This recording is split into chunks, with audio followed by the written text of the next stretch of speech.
പുതിയൊരു വീഡിയോയിൽ എല്ലാവരും സ്വാഗതം. ഇന്ന് ഞാൻ നിങ്ങളെ കാണിക്കുന്നത് റോയൽ എൻഫീൽഡ് പുതിയ വണ്ടി UC സ്റ്റാൻഡേർഡ് ഏത് തന്നെ വണ്ടി എടുത്താലും എടുക്കുന്നതിന് മുന്നേ പ്രത്യേകിച്ച് ചെക്ക് ചെയ്യേണ്ട കാര്യങ്ങളും എടുത്തതിന് ശേഷം നിങ്ങൾ നിർബന്ധമായിട്ട് ചെയ്യേണ്ട ഒരു മൂന്നാല് കാര്യങ്ങളാണ്. അപ്പോൾ വണ്ടി എടുത്തതിന് ശേഷം ആണ് നിങ്ങൾ ചെയ്യുന്നതെങ്കിൽ നിർബന്ധമായിട്ട് ഞാൻ ചെയ്യുന്ന കാര്യങ്ങൾ ഫോളോ ചെയ്യുക. അതല്ല നിങ്ങൾ എടുക്കുന്നതിന് മുന്നേ ആണെങ്കിൽ നിർബന്ധമായി കാര്യങ്ങൾ ചെക്ക് ചെയ്തതിന് ശേഷം മാത്രം വണ്ടി എടുക്കുക. അത് നമ്മളൊരു വണ്ടി എടുത്തു കഴിഞ്ഞാൽ മെയിൻ്റനൻസ് ചില കാര്യങ്ങൾ വളരെ അധികമായിട്ട് വരാറുണ്ട്, വല്ല എക്സ്പെൻസീവായിട്ട് വരാറുണ്ട്. അത് വരാതിരിക്കാൻ വേണ്ടി മുൻകൂട്ടി ചെക്ക് ചെയ്യേണ്ട കാര്യങ്ങളാണ് നിങ്ങളോട് മുന്നിൽ അവതരിപ്പിക്കുന്നത്. അപ്പോൾ ഞാൻ Thwalhath, royal custom Motors Kavannur. അപ്പോൾ എന്തെങ്കിലും സംശയങ്ങൾ റോയൽ എൻഫീൽഡുമായിട്ട് ബന്ധപ്പെട്ട് എന്ത് സംശയങ്ങൾ ഉണ്ടെങ്കിൽ കമൻറ്റ് ചെയ്യുക.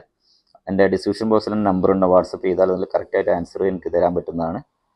വീഡിയോ മുഴുവനായിട്ട് കാണാൻ ശ്രമിക്കുക, സബ്സ്ക്രൈബ് ചെയ്യുക, ഷെയർ ചെയ്യുക, സപ്പോർട്ട് ചെയ്യുക. ഇന്ന് ഞാൻ നിങ്ങൾ കാണിക്കുന്നത് റോയൽ എൻഫീൽഡ് പുതിയതായിട്ട് എടുത്തു കഴിഞ്ഞാൽ നിർബന്ധമായിട്ട് നിങ്ങൾ ചെക്ക് ചെയ്യേണ്ട ഒരു രണ്ട് മൂന്ന് കാര്യങ്ങളാണ്. അപ്പോൾ എടുക്കുന്നതിന് മുന്നേ ചെക്ക് ചെയ്യണം കേട്ടോ. അപ്പോൾ നമ്മൾ ഈ വണ്ടി കറക്റ്റ് സർവീസ് ചെയ്ത വണ്ടിയാണോ എന്ന് എങ്ങനെ അറിയാമെന്നുള്ളതാണ്. അപ്പോൾ ആദ്യമായിട്ട് നമ്മൾ ചെക്ക് ചെയ്യേണ്ടത് ഈ ഓയിലിൻ്റെ വിൻഡ് സ്ക്രീൻ ഉണ്ട്. ഈ ഓയിലിൻ്റെ സ്ക്രീന് വണ്ടി സെൻറ്റർ സ്റ്റാൻഡിലിടുക. വണ്ടി ഒന്ന് ജസ്റ്റ് 2-3 മിനിറ്റ് സ്റ്റാർട്ടിങ്ങിൽ ഇടുക. അപ്പോൾ സ്റ്റാർട്ട് ചെയ്തതിന് ശേഷം ഇതിൽ ഓയിൽ ലെവൽ കാണുന്നുണ്ടോ നോക്കണം. അപ്പോൾ സാധാരണ നിർത്തിയിട്ട് കഴിഞ്ഞാൽ ഓയിൽ ലെവൽ കാണൂല കേട്ടോ. ഒന്ന് സ്റ്റാർട്ട് ചെയ്ത് ഒന്ന് റേസ് ആക്കിയതിന് ശേഷം ഒന്ന് ഓഫ് ചെയ്ത് മാത്രമേ ഇതിൻ്റെ ഓയിൽ ലെവൽ കാണുള്ളൂ.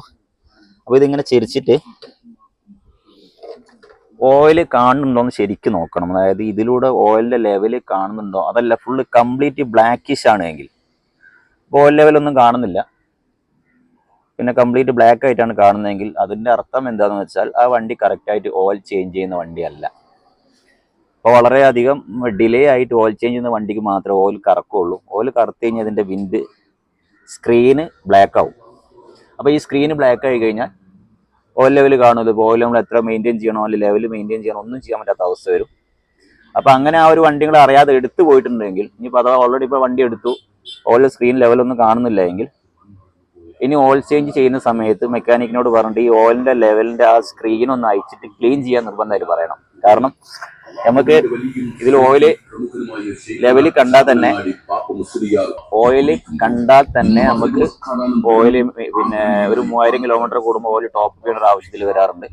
അപ്പോൾ ഓയിൽ ലെവൽ കറക്റ്റ് ആണെന്ന് അറിയണമെങ്കിൽ ഓയിൽ സർവീസ് ചെയ്യുന്ന സമയത്ത് ഈ വിൻഡ് സ്ക്രീൻ കറക്റ്റ് അയച്ചെടുത്തിട്ട് ക്ലീൻ ചെയ്തിട്ട് ഇൻസ്റ്റാൾ ചെയ്യണം. അതല്ല നിങ്ങൾ വണ്ടി എടുക്കുന്നുണ്ടെങ്കിൽ, എടുക്കാൻ പോകുന്ന ഒരാളാണെങ്കിൽ നിർബന്ധമായിട്ടും ഈ ഓയിൽ സ്ക്രീൻ ഒന്ന് നോക്കുക. കംപ്ലീറ്റ് ബ്ലാക്ക് ആണ്, ഓയിലിൻ്റെ ലെവല് കാണുന്നില്ല എങ്കിൽ അത് യാതൊരു സംശയവും വേണ്ട. കറക്റ്റായിട്ട് ഓയിൽ ചേഞ്ച് ചെയ്യാത്ത വണ്ടിയിൽ മാത്രമേ അങ്ങനെ വരുള്ളൂ. കറക്റ്റ് ഓയിൽ ചേഞ്ച് ചെയ്യുന്ന വണ്ടിയിൽ അങ്ങനെ വരാറില്ല. സ്ക്രീൻ എപ്പോഴും ക്ലീൻ ആയിരിക്കും, ഉള്ളിൽ ഓയിൽ ലെവൽ എപ്പോഴും ചെക്ക് ചെയ്യാൻ പറ്റും.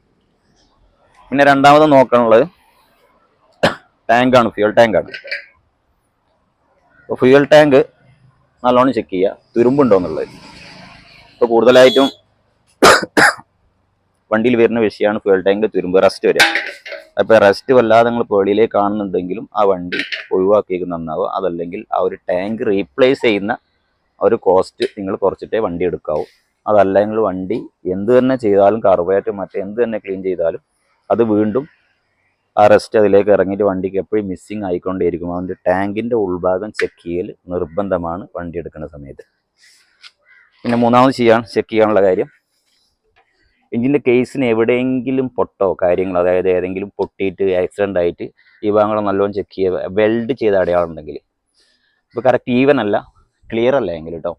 അപ്പോൾ ഈ ഭാഗങ്ങൾ, എഞ്ചിൻ്റെ ഈ ഭാഗങ്ങൾ, പിന്നെ അതുമായി ചെയിൻ സ്പോക്കറ്റ് പൊട്ടിക്കഴിഞ്ഞാൽ ഇവിടെ ഒരു ഇതുണ്ട്, ഇവിടെ ഒരു ലെഗ് ഉണ്ട്, ഈ ലെഗ് ഇവിടെ പൊട്ടി, ഇതൊക്കെ ഇതിൻ്റെ ഉൾഭാഗം നല്ല നോക്കും. ഇതിൻ്റെ ഉൾഭാഗം പൊട്ടി കിടക്കുന്നുണ്ടോ നോക്കണം കേട്ടോ. ചെയിൻ സ്പോക്കറ്റ് മാറ്റാതെ ചില ആളുകൾ മാക്സിമം ഓടി ചെയിൻ ലോക്കൊക്കെ പൊട്ടിയായിട്ട് പിന്നെ കംപ്ലീറ്റ് പൊട്ടി അതിൻ്റെ ശേഷം ചെയിൻ സ്പോക്കറ്റ് മാറ്റുക. ആ സമയത്ത് ഇത് അടിച്ചിട്ട് കേസ് വരെ പൊട്ടാൻ സാധ്യതയുണ്ട്. അപ്പോൾ അത് നല്ലോണം നോക്കുക. പിന്നെ വണ്ടിൻ്റെ അടിഭാഗം ചെരിച്ച് നോക്കുക. അടിഭാഗം നോക്കിയിട്ട് ഓയിലിൻ്റെ ഡ്രെയിൻ ബോൾട്ട് ഇവിടെ ബാക്കിലൊന്നുണ്ടാവും, ഫ്രണ്ടിലൊന്നുണ്ടാവും. ഏതെങ്കിലും പേസ്റ്റ് ഇട്ട് വെച്ചിട്ടുണ്ടോ നോക്കണം കേട്ടോ.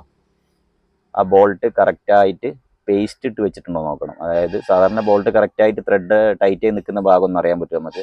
അതല്ല വല്ലാതെ പേസ്റ്റോ അതല്ലെങ്കിൽ പിന്നെ MCയിലോ എന്തെങ്കിലുമൊക്കെ ഇട്ടിട്ട് ഇവിടെ ഈ ഓയില് ചോർത്തുന്ന ഭാഗങ്ങൾ ഏതെങ്കിലും പേസ്റ്റ് ഇട്ട് വെച്ചിട്ടുണ്ടോ നോക്കണം. അതുമായി തന്നെയാണ് അങ്ങേ സൈഡും എഞ്ചിൻ്റെ കറക്റ്റ് സൈഡ് ഭാഗങ്ങൾ കറക്റ്റായിട്ട് നമ്മൾ ചെക്ക് ചെയ്യുക.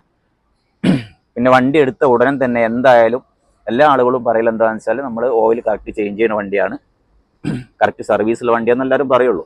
അപ്പോൾ സാധാരണ വണ്ടി കൊടുക്കുന്ന ആളുകളൊന്നും സാധാരണഗതിയിൽ ഇപ്പോൾ അവർ എക്സ്ട്രാ കോസ്റ്റ് വരുന്നതുകൊണ്ട് തന്നെ ഓയിൽ ചേഞ്ച് ചെയ്യാൻ സാധ്യത വളരെ കുറവാണ്.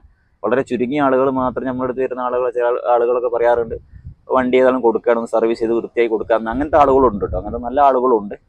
പക്ഷേ സാമ്പത്തിക ബുദ്ധിമുട്ടുകൊണ്ടാണ് വണ്ടി കൊടുക്കുന്നതെങ്കിൽ അതൊരിക്കലും ഒരു സർവീസ് ചെയ്ത് കൊടുക്കാൻ അവർ കഴിയില്ല. അപ്പോൾ ആ ഒരു സാഹചര്യത്തിൽ നമ്മൾ വണ്ടി എടുത്തു കഴിഞ്ഞാൽ നിർബന്ധമായിട്ടും എൻജിൻ ഓയിൽ ചേഞ്ച് ചെയ്യുക, എയർ ഫിൽട്ടർ ചേഞ്ച് ചെയ്യുക. ഈ 2 സംഗതികൾ കറക്റ്റായിട്ട് നിങ്ങൾ ചേഞ്ച് ചെയ്യണം വണ്ടി ഓടിക്കുന്ന സമയത്ത്.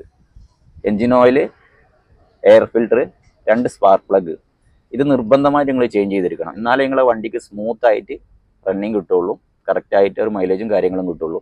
പിന്നെ ഞാൻ കഴിഞ്ഞ വീഡിയോയിൽ പറഞ്ഞ മാതിരി തന്നെ 2 വീലും പൊക്കി പിടിച്ചിട്ട് കഴിഞ്ഞ ഇതിൻ്റെ മുന്നേ വീഡിയോയിൽ ജാമിങ് ഉണ്ടോ എന്ന് നല്ലോണം ശ്രദ്ധിക്കണം, ഫ്രീ ആയിട്ട് കറങ്ങി നിൽക്കുന്നുണ്ടോ നോക്കണം.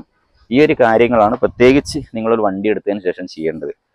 അപ്പം ഞാൻ ചെക്ക് ചെയ്യേണ്ട 3-4 കാര്യങ്ങൾ പറഞ്ഞു. ഈ 3-4 കാര്യങ്ങൾ നിർബന്ധമായിട്ട് ചെക്ക് ചെയ്തതിന് ശേഷം മാത്രം വണ്ടി എടുത്ത ആളുകളും എടുക്കാൻ പോകുന്ന ആളുകളും ശ്രദ്ധിക്കുക. അടുത്ത വീഡിയോ കാണാം. Thanks for watching.